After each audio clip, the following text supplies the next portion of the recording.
Hello.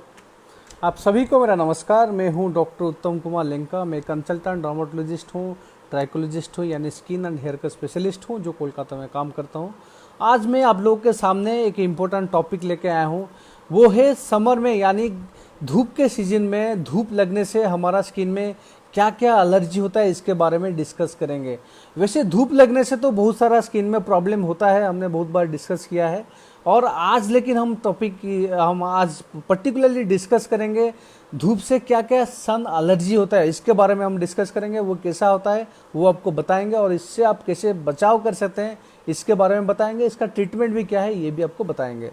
तो आपका धूप से बहुत तरह का प्रॉब्लम होता है, जैसे टैनिंग होता है, काला पड़ जाना, आपका जो मेलाज्मा यानी झाइयाँ है वो बढ़ जाएगा, आपका कोई फ्रेकल से तिल है वो भी बढ़ जाता है, उसके साथ ज़्यादा पसीना निकलता है। ये होने के बाद आपका मिलिएरिया यानी घामुरिया होता है, ये तो होता ही है।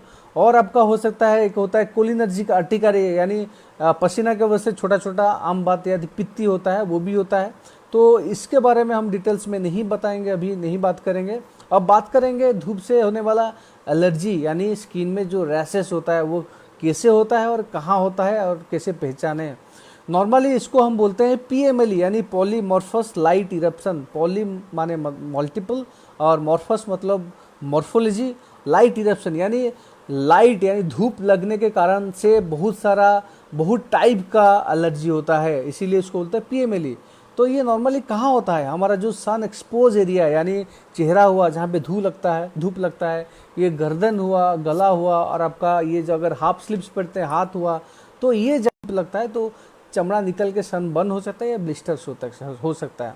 तो ये सब से आपको बचने के लिए क्या करना पड़ेगा? आपको रेगुलर बेसिस में जब भी आपको बाहर जाना होता है, बाइक चलाते हैं, तो एक अपना फिजिकल प्रोटेक्शन यानी पूरा फुल कपड़ा पहनिए, मुंह को रुमाल से बांधिए, बड़ा बड़ा गगल्स पहनिए, और सनस्क्रीन लगा के जाइए। जो खुला जगह है वो सनस्क्रीन लगाइए। सनस्क्रीन पूरा जगह में लगाना मत भूलिए। कभी कभी लोग चेहरा में लगाते हैं, कान में लगाना भूल जाते हैं, तभी कान में खुजली होने लगता है और कान में एलर्जी होने लगता है। तो इसको ध्यान में रखिए। और कभी कभी गर्दन में धूप लगते लगते ये जगह एलर्जी होते होते खुजली करते करते वहाँ पे ये चमड़ा मोटी हो जाता है, ये एक टाइप का एलर्जी है। तो जब एलर्जी पहले स्टेज में होता है, शुरुआती स्टेज में, वहाँ पे खुजली होता है और कभी कभी थोड़ा बहुत पानी निकलता है, लेकिन अगर ज़्यादा दिन तक रहता है वो स्किन खुजली करते करते वो स्किन मोटा हो जाता है।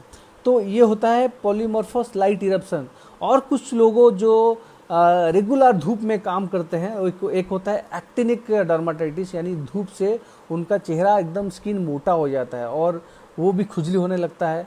तो उसका भी ट्रीटमेंट बहुत टाइम लगता है। और एक होता है आपका फोटो कॉन्टैक्ट डर्माटाइटिस, यानी अगर आप कुछ कॉस्मेटिक लगाते हैं जहाँ पे ज़्यादा सेंट है या ज़्यादा परफ्यूम है, तो वैसे चीज़ लगाने से वो नॉर्मली अगर साइड इफेक्ट नहीं करते, लेकिन धूप लगने के वजह से वो जगह और ज़्यादा सेंसिटिव हो जाता है स्किन, और स्किन जलने लगता है, एलर्जी होता है। ये होता है फोटो कॉन्टैक्ट डर्माटाइटिस, यानी कॉस्मेटिक या कुछ क्रीम लगाने के बाद आपका स्किन ज़्यादा सेंसिटिव हो जाता है सनलाइट से, और आपका सनलाइट यानी अल्ट्रावायलेट ए और अल्ट्रावायलेट बी रेडिएशन से ज़्यादा आपको डैमेज पहुंचता है। तो इसके लिए आपको ये सारे प्रोटेक्शन लेना है। और सनस्क्रीन के बारे में हमने वीडियो बनाया है कि कैसे लगाना है, कितना बार लगाना है। दोबारा बोल देते हैं कि सनस्क्रीन आपको हमेशा ब्रॉड स्पेक्ट्रम यूज़ करना है, यानी जो अल्ट्रावायलेट ए और अल्ट्रावायलेट बी रेडिएशन दोनों को आपको प्रोटेक्ट दो, ऐसा वाला सनस्क्रीन। जो फिजिकल सनस्क्रीन हो जिसमें आपका जिंक ऑक्साइड, टाइटेनियम ऑक्साइड हो, ये आपका सबसे अच्छा है, लेकिन ये थोड़ा कॉस्टली होता है। और इसको आपको दिन में मिनिमम 3 बार लगाना पड़ेगा। 2 घंटा 3 घंटा में एक बार लगाना पड़ता है, क्योंकि 2-3 घंटे के बाद इसका इफेक्ट नहीं रहता है। और जब निकलते हैं बाहर, आप धूप से निकलने से पहले 15-20 मिनट से पहले लगाइए सनस्क्रीन को। और उसके साथ आपका सनस्क्रीन थोड़ा एडिक्वेट अमाउंट में, मतलब स्किन में पूरा अगर चेहरा में लगाते हैं तो आपको 1 ग्राम लगता है, और यहाँ पे लगाते हैं तो और 1 ग्राम, हाथ में लगाता है यहाँ पे 2 ग्राम, यहाँ 2 ग्राम। तो थोड़ा मोटा करके लगाना पड़ेगा। ऐसा नहीं कि थोड़ा सा सनस्क्रीन ले लिए, सब जगह में रगड़ लिए और स्वाहा कर दिए, ऐसे नहीं होता है, कोई फ़ायदा नहीं होगा आपको। तो आपको सनस्क्रीन रेगुलर लगाना है। फिजिकल सनस्क्रीन अच्छा है। केमिकल सनस्क्रीन भी लगा सकते हैं, जिनका स्किन ज़्यादा सेंसिटिव नहीं है वो लगा सकते हैं, लेकिन इसमें थोड़ा बहुत एलर्जी होने का चांसेस रहता है, लेकिन ये कम दाम का रहता है। और आप ज़्यादा से ज़्यादा पानी पीजिए, अपने स्किन को हाइड्रेट करिए, अंदर से भी हाइड्रेट करिए, ताकि आपका स्किन में ज़्यादा एलर्जी ना हो।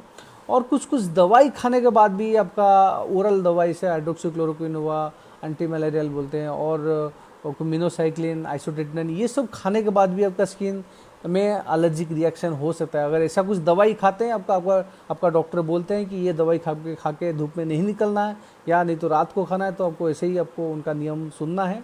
और ऐसे अगर एलर्जी होता है, आपका क्या क्या इलाज होता है, डॉक्टर के पास जाइए। आपका जो स्किन का डॉक्टर है आसपास, जो डर्माटोलॉजिस्ट है, वो आपको असेस करेंगे, यानी देखेंगे आपको कितना एरिया में एलर्जी हुआ है, कितना सीवियर हुआ है, इसके हिसाब से वो ट्रीटमेंट करेंगे। अगर थोड़ा बहुत है तो सनस्क्रीन के साथ वो आपको थोड़ा बहुत स्टीरॉयड क्रीम देंगे लगाने के लिए, और वो लगाने के साथ साथ आपका 1-2 हफ्ते में, 3 हफ्ते में वो ठीक हो जाता है। और खाने के लिए एंटी हिस्टामिनिक यानी कि लेवोसिट्राजिन, सेट्राजिन, फेक्सोफेनाडिन जो भी है वो आपको देंगे। वो कितना डोज में देंगे वो आपको डिसाइड करेंगे।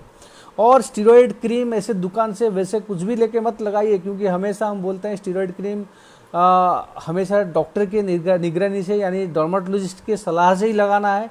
क्योंकि ये अगर आपको ज़्यादा पावर वाला स्टीरॉयड आप चेहरा में लगाना शुरू कर देते हैं, ज़्यादा दिन लगाते हैं, तो आप स्किन पतला हो सकता है, लड़की लोगों में बाल आ सकता है, पिंपल आ सकता है और स्किन सेंसिटिव हो सकता है। इसीलिए चेहरा में कौन सा स्टीरॉयड लगाना है, हाथ में कौन सा स्टीरॉयड लगाना है, कितना दिन तक लगाना है, ये सिर्फ डर्माटोलॉजिस्ट यानी स्किन का डॉक्टर ही आपको बता सकता है। वैसे कहीं से दुकान से लेकर ट्रीटमेंट शुरू मत करिए। अगर आपका ये बहुत ज़्यादा है, एक्सेसिव है, तो हो सकता है आपको ओरल स्टीरॉयड यानी खाने का भी स्टीरॉयड आपका डॉक्टर दे सकता है। वो भी आपको देगा तो आपको टेस्ट करके देगा, आपका डिटेल हिस्ट्री लेके देगा, आपका डायबिटीज़ है कि नहीं, आपका पेप्टिक अल्सर, पेट में घाव है कि नहीं, आपका कोई बोन यानी हड्डी कमज़ोर है कि नहीं, आपका कैटरेक्ट यानी देखने में कोई प्रॉब्लम है कि नहीं। ऐसा बहुत सारा चीज़ देखना पड़ता है, हिस्ट्री लेना पड़ता है, टेस्ट करना पड़ता है। उसके बाद ओरल मेडिसिन शुरू होता है, जिसका बहुत ज़्यादा सीवियर है तभी उसको दिया जाता है, और वो कोई प्रॉब्लम नहीं होता है। इसको कोई टेंशन लेने वाला बात नहीं कि स्टीरॉयड से प्रॉब्लम होता है। स्टीरॉयड स्पेयरिंग मेडिसिन में रहता है, जो स्टीरॉयड जैसे काम करता है, लेकिन उसका दाम थोड़ा ज़्यादा रहता है, वो भी आपको डॉक्टर दे सकता है। और इसके साथ आपका ट्रीटमेंट में और ज़्यादा कुछ नहीं है। और ऐसा अगर कुछ भी प्रॉब्लम है तो आप अपने नज़दीकी डॉक्टर के पास जाइए, और कोई डाउट है तो मुझे मेरा ये यूट्यूब चैनल में आप मुझे कमेंट बॉक्स में क्वेश्चन पूछ सकते हैं। हम सारे कमेंट पढ़ते हैं और आपका क्वेश्चन देने को हम बिल्कुल कोशिश करेंगे। अगर आपको ऐसा कोई प्रॉब्लम है, कोई रिश्तेदार में, दोस्त में कोई भी सन एलर्जी होता है, बार बार उनको धूप से एलर्जी होता है, तो आप उनको ये वीडियो शेयर कर सकते हैं। और एक चीज़ लास्ट में बोलेंगे, ये सन एलर्जी कोई परमानेंट क्योर नहीं होता है कि एक बार दवाई खा लिए तो ज़िंदगी भर कभी नहीं होगा, ऐसा नहीं होता है। आपको खुद को केयरफुल रहना पड़ेगा। सन एलर्जी से बचने के लिए सनलाइट से आपको बचना पड़ेगा, और कैसे बचना है हमने ऑलरेडी बोल दिया है। सनस्क्रीन, फिजिकल प्रोटेक्शन लेना पड़ेगा। ऐसा नहीं कि एक साल भी ट्रीटमेंट हो गया तो अगले साल नहीं होगा, अगले साल भी हो सकता है। इसलिए चीज़ आपको ध्यान में रखिए, कोई टेंशन मत लीजिए, घबराने की कोई बात नहीं। इसका इलाज है और इसका अच्छे से रिजल्ट भी आता है। तो आशा करता हूँ आप लोग सब सुस्त हैं, तंदुरुस्त हैं और घर में सेफ हैं। Thank you.